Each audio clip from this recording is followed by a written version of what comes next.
cerita ini makin bulet kayak sinetron Indonesia, yang sampai saat ini saya penasaran justru bagaimana Dr. Lee gak mati dibunuh Sung Yohan. Dan di sini Dr. Lee berperan sebagai penasihat spiritual Jung Baryum. Mas Jung yang sebelumnya membawa sikat gigi dari laci Komochi untuk analisa gen psikopat mendapati bahwa ada gen psikopat dalam sikat gigi itu, di mana sikat itu adalah barang bukti dari kasus pembunuhan 5 tahun lalu di mana tersangkanya di penjara. Kemudian Jung Baryum menghasut detektif Shin untuk mencari barang bukti di sungai. Dan akhirnya detektif Shin mencari di sungai lalu menemukan bukti tersebut. Ternyata semua ini sudah direncanakan Jung Baryum, si jenius detektif Conan. Setelah itu, detektif Shin menghubungi Komochi dan ama Komochi dilakukan analisa DNA. Kemudian Komochi ngajak Mas Jung ke lokasi dan di sana Komochi cerita semuanya, dan juga dia cerita DNA yang ada pada pisau untuk membunuh Pak Bedret adalah orang yang saat ini di penjara bernama Lee Jae-sik. Jung Baryum dengerin sambil pura-pura bego, padahal dia yang merencanakan semua ini.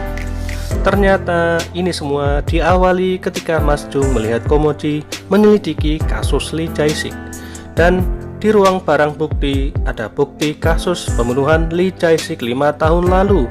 Kemudian diam-diam Mas Jung mengambil potongan baju dengan bercak darah Lee Jae-sik dan diberikan ke penasihat spiritualnya yaitu Dr. Lee. Dan hasilnya positif mengandung DNA psikopat, sehingga Mas Jung minta ke Dr. Lee untuk memindahkan DNA Lee Jae-sik ke pisau, yang mana pisau itu digunakan Mas Jung untuk membunuh Pak Bedret. Dan Mas Jung sudah berniat membunuh Lee Jae-sik karena dia sebentar lagi akan dibebaskan dari penjara. Karena menurut Dr. Lee, seseorang yang memiliki gen psikopat murni akan terus membunuh, dan Mas Jung akan menghabisinya seperti dia membunuh Pak Bedret.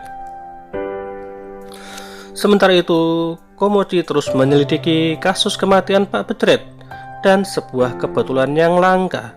Saat kejadian malam itu, ada pesepeda lagi goes, dan sepedanya jatuh. Di sepedanya ada kamera, dan di sana kamera menangkap wajah pelaku. Kemudian Komochi segera datang ke rumah orang tersebut, dan ternyata kameranya sudah diambil sama Mbak Hongju. Dan setelah dilihat, betapa terkejutnya Mbak Hongju melihat Jung Baryum terekam kamera dengan jelas banget. Sungguh kebetulan yang langka. Dan Mbak Bongi yang saat ini bekerja sama Mbak Hongju juga kaget melihat Mas Jung tampak jelas di video itu. Selanjutnya, Komochi mendatangi Lee Jae-sik di penjara.